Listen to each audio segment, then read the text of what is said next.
নমস্কার, বাংলা বাজারে সবাইকে স্বাগত। আমি অনিকেত চট্টোপাধ্যায়। শুরু করছি আমাদের অনুষ্ঠান মতামত। দুদিন আসতে পারিনি, একেবারে জ্বরে কাবু হয়ে পড়েছিলাম। আজকে ঠিকঠাক আছি। এর মধ্যে অনেকে খবর নিয়েছেন, অনেকে টেক্সট করেছেন, মেসেজ করেছেন, সবাইকে অনেক ধন্যবাদ। আমরা আমাদের অনুষ্ঠান মতামত আমরা সন্ধ্যেবেলায় 6:30 7:30 মধ্যে আপলোড করি। সকালবেলায় আমাদের অনুষ্ঠান পলিটিক্স রোজকার মতন যাবে এবং কথা দিচ্ছি এর মধ্যে আর জ্বর হবে না।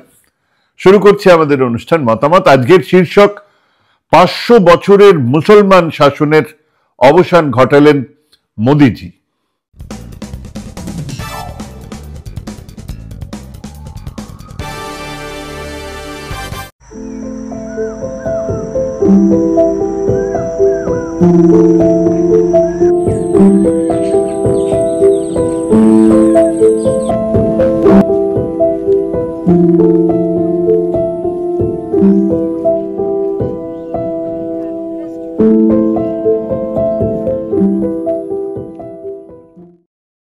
স্বপ্ন ছিল হিন্দু ভারতে গেরুয়া ধ্বজা ওড়ালেন। 1905-এ এক তেলেগু ব্রাহ্মণ সদ্য ডাক্তারি পাশ করে ফিরেছেন নাগপুরে কলকাতা থেকে। তৈরি করেছেন রাষ্ট্রীয় স্বয়ংসেবক সংঘ।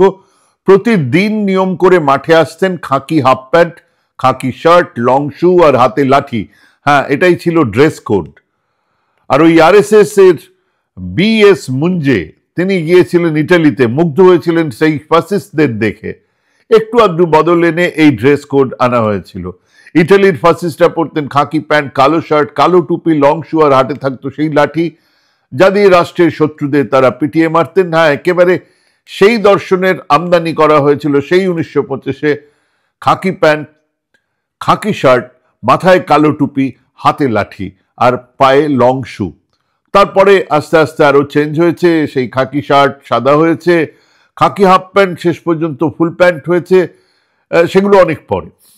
বিকেলে মাঠে এসে তাদের প্রথম কাজ ছিল ভাগোয়া ধ্বজ তোলা। ভাগোয়া ধ্বজ, গেরুয়া পতাকা, না তেরঙ্গা নয়, গেরুয়া পতাকা, যাকে ভাগোয়া ধ্বজ বলা হতো। আর তারপরে বন্দে মাতরম গাওয়া হতো না, কোনো দিনও না। ওনারা গাইতেন নমস্তে সাদাবৎ সালে ইত্যাদি ইত্যাদি ইত্যাদি। হিন্দু ভূমে হিন্দু রাষ্ট্রকে গড়ে তোলার গান, প্রতিজ্ঞা। আজও তাই গান, কিন্তু স্বপ্ন তো সেই ভাগোয়া ঝান্ডার, সেই তোলার, ভাগোয়া ঝান্ডা তোলার। হ্যাঁ, কমিউনিস্টরা চিৎকার করেই বলতেন, ষড়যন্ত্র ছিল না পেছনে, সামনেই বলতেন লাল কিলে পর লাল নিশান, মাং রাহা হ্যায় হিন্দুস্তান। ভুল স্লোগান ছিল, তারাও তেরঙ্গা তোলেননি। এই আরএসএস হিন্দু মহাসভা জনসংঘ 2001 পর্যন্ত কোনোদিনও তাদের দপ্তরে, তাদের অনুষ্ঠানে তেরঙ্গা তোলেননি। 2001-এ নাগপুরের কিছু ছাত্র নাগপুরের দপ্তরে হামলা চালায়। বিষয়টা ন্যাশনাল ইস্যু হয়ে ওঠে। চাপের মুখে পড়ে তারা 2002 থেকে তেরঙ্গা পতাকা তুলতে শুরু করেন। কিন্তু বন্দে মাতরম না, তখনও তাদের গলায় শোনা যায়নি। আজও শাখায় বন্দে মাতরম গাওয়া হয় না, কারণ কংগ্রেস তার প্রতিটা অধিবেশনের শুরুতেই ওই বন্দে মাতরম আর শেষে জাতীয় সঙ্গীত গাওয়ার রেওয়াজটা স্বাধীনতার বহু আগে থেকেই শুরু করেছিলেন, এখনো সেটা আছে। তো মোদ্দা কথা হলো, সেই এক স্বপ্ন, দেশের অন্যতম সৌধের ওপরে ভাগোয়া ধ্বজ, এই স্বপ্নই তো দেখেছিলেন হেডগেওয়ার থেকে, গোলওয়ালকার থেকে আজকের এই মোহন ভাগবত। কেন তেরঙ্গা নয়? কেন? কারণ দেশ স্বাধীনতার বহু আগে থেকে আরএসএস এর লড়াই তো অন্য আর এক স্বাধীনতার, অন্য এক ভারতের জন্য লড়াই। তা তো দেশ জোড়া স্বাধীনতা সংগ্রামের সঙ্গে হাত মিলিয়ে চলেনি, একটা দিনও চলেনি। এদিক থেকে তাদের কোনো দ্বিধা দ্বন্দ্ব ছিল না, কোনো ডাইলেমা ছিল না। সাফ কথা, ইংরেজ নয়, শত্রু তো মুসলমানেরা। কাজেই এক মুসলমান মুক্ত হিন্দু রাষ্ট্র গড়ার লক্ষ্যেই এগোচ্ছিলেন তারা। কিন্তু তাদের সেই স্বপ্ন সাকার হবার আগেই 1947-এ স্বাধীনতা এসে গেল। কিন্তু সেই স্বাধীনতা তো ওনাদের আনা ছিল না, সেই স্বাধীনতাতে ওনাদের কোনো কন্ট্রিবিউশন ছিল না। সেই তেরঙ্গাকে তো ওনারা কোনোদিনও রাষ্ট্র পতাকা হিসেবে মেনেই নেননি। 2001-এর পরে মেনেছেন, সেটা হলো স্ট্র্যাটেজি, এক অন্তর্বর্তীকালীন কৌশল। আম্বেদকরের সংবিধান জন্য তৈরি গণপরিষদ নিয়েছিল এই ত্রিবর্ণ জাতীয় পতাকার সিদ্ধান্ত, আম্বেদকরের নেতৃত্বে। কি ছিল তখন এই আরএসএস এর ভূমিকা? তাদের পত্রিকা দ্য অর্গানাইজারে তারা লিখেছিল, the people who have come to power by the kick of fate may give in our hands the tricolor, but it will never be respected and owned by Hindus. The word three is itself an evil, and a flag having three color will certainly produce a very bad psychological effect and is injurious to a country. বলেছিল হিন্দুরা এই ত্রিবর্ণ রঞ্জিত পতাকা কোনোদিনও মেনে নেবে না, তিন নাকি অশুভ সংখ্যা, সেই জন্যে হিন্দুরা এই পতাকা মেনে নেবে না। আজও সেই লেখার কোনো প্রতিবাদ তারা করেননি, কোনো সংশোধন তারা করেনি। লিখেছিল হিন্দুরা কখনোই ত্রিবর্ণ পতাকাকে মেনে নেবে না, তিন সংখ্যাটা অশুভ, তিনটে রং দেশের জন্য ক্ষতিকর। হ্যাঁ, এই কথা আরএসএস এর মুখপত্রে লেখা হয়েছিল। তারা আজ দেশপ্রেমের কথা বলে, দেশের বিরোধী দলগুলোকে দেশদ্রোহী বলে। তারা কোন মুখে দেশপ্রেম নিয়ে কথা বলছে? গোলওয়ালকর তার বই বাঞ্চ অফ থটস এ ড্রিফটিং ড্রিফটিং শিরোনামে লিখছেন, our leaders have set up a new flag for our country. Why did they do so? It is just a case of drifting and imitating. Ours is an ancient great nation with a glorious past. Then had we no flag of our own? Had we no national emblem at all these thousands of years? Undoubtedly we had. Then why this utter void, this utter vacuum in our minds? যারা kick of fate, কেবলমাত্র আচমকাই তাদের ভাগ্যের পরিহাসে তারা দেশের ক্ষমতায় চলে এসেছে, তারা আমাদের ওপরে এই তিন রঙা পতাকা চাপিয়ে দিতে চাইছে। আমাদের কি এর আগে পতাকা ছিল না? আমাদের কি এর আগে কোনো ন্যাশনাল এমব্লেম ছিল না? কেন সেগুলো আসবে না? এসব লিখছেন। আমাদের নেতারা যে নতুন পতাকা তৈরি করলেন সেটা মানুষের নজর সরিয়ে দেওয়ার জন্য। আমাদের কি কোনো অন্য পতাকা ছিল না? নিশ্চয়ই ছিল। আসলে তিনি ওই ভাগোয়া ঝান্ডার কথা বলেছেন। আজ মোহন ভাগবত এবং নরেন্দ্র মোদী, একজন রাষ্ট্রপ্রধান, অন্যজন সরসং চালক, সেই ভাগোয়া ঝান্ডাকে রাম মন্দিরের ওপরে প্রতিষ্ঠা করাকে এক রাষ্ট্রীয় সমারোহ করে তুললেন। সাত সকাল থেকে এই ধর্মধ্বজার নাম নানান গুণাবলীর ব্যাখ্যান শুরু হয়েছে। কেউ কেউ বলছেন এই ধ্বজা উড়বে হাওয়ার বিপরীতে, কেউ বলছেন এই ধ্বজার ছায়াও পড়বে না, বিদ্যুৎ থেকে স্পর্শ করবে না, এই ধ্বজা উঠতে থাকবে, দেশের থাকলে দেশের জিডিপি নাকি বাড়বে, ইত্যাদি ইত্যাদি ইত্যাদি। যেমনটা সেই তিহারি সুধীর চৌধুরী বলেছিলেন 2000 টাকার নোটে চিপ আছে, মাটির নিচে 500 ফিট তলা থেকে নাকি পরিষ্কার সিগন্যাল দেবে। সেসব কথা থাক। মধ্যে যা করা হলো তা খুব পরিষ্কার। ওনারা 1947-এর স্বাধীনতা মানেননি, মানেন না, কিন্তু এখনো সোজাসুজি কিছু বলেন না, ঘুরিয়ে বলেন এটাই নাকি দ্বিতীয় স্বাধীনতা দিবস। এর আগে অযোধ্যা মন্দিরের ভিত্তিপ্রস্তর স্থাপনের দিন আমাদের দিলীপ ঘোষ সেটা খুব পরিষ্কার করে বলেছিলেন। সেদিন স্বাধীনতা দিবসের পরেই তারা বুঝেছিলেন যে হিন্দু ধর্মের ঠিকাদারি হাতে নিতে হবে। কিন্তু সেখানে তো পরম নিষ্ঠাবান হিন্দু, অনেকের চেয়ে অনেক বড় রাম ভক্ত, অনেকের চেয়ে অনেক বেশি নিরামিষাসী গান্ধী আছেন। গান্ধী বেঁচে থাকলে সেই হিন্দু ধর্মের একচেটিয়া ঠিকাদারি নেওয়া যাবে না। অতএব গান্ধী হত্যা। কিন্তু তা তাদের কোণঠাসা করেছিল। এমনকি কংগ্রেসের মধ্যে কট্টর হিন্দুত্ববাদীরাও মুখ ফিরিয়ে নিয়েছিল। হিন্দু মহাসভা নামের কলঙ্ক বইতে রাজি ছিলেন না শ্যামাপ্রসাদ মুখোপাধ্যায়, তাই সেখান থেকে বেরিয়ে এসে জনসংঘ তৈরি করলেন। হ্যাঁ, সেই থেকে জনসংঘ হয়ে উঠল এই আরএসএস, তাদের রাজনৈতিক শাখা। কিন্তু দর্শন বদলালো, লক্ষ্য বদলালো, এক ফোঁটাও নয়। তারা তাদের কৌশল বদলালেন। আর সেদিনই বুঝতে পেরেছিলেন ক্ষমতায় যেতে গেলে প্রত্যেকের সঙ্গে কোয়ালিশন, প্রত্যেকের সঙ্গে হাত মেলানোর দরকার আছে। আর প্রয়োজনে তারা সেই কাজ করেছেন। তারা সোশ্যালিস্ট থেকে কমিউনিস্টদের হাত ধরেছেন। সেদিন ইন্দিরা গান্ধীর চরম ভুলের সুযোগ নিয়ে আর এক সরসং চালক বালা সাহেব দেওরাস এই কাজকে অনেকটা এগিয়ে নিয়ে গেলেন। ইন্দিরা গান্ধীর কিছুদিনের ক্ষমতা হারানো, তারপর এক দীর্ঘ সময় কোয়ালিশন যুগের শুরুতেই তাদের হাতে চলে এসেছিল ব্রহ্মাস্ত্র। তারা বুঝেছিলেন রাম মন্দির ইস্যু আপাতত আপামর ভারতবাসীর কাছে এমন এক ইস্যু যা তাদের ভোটের রাজনীতিতে অনেকটা এগিয়ে দেবে।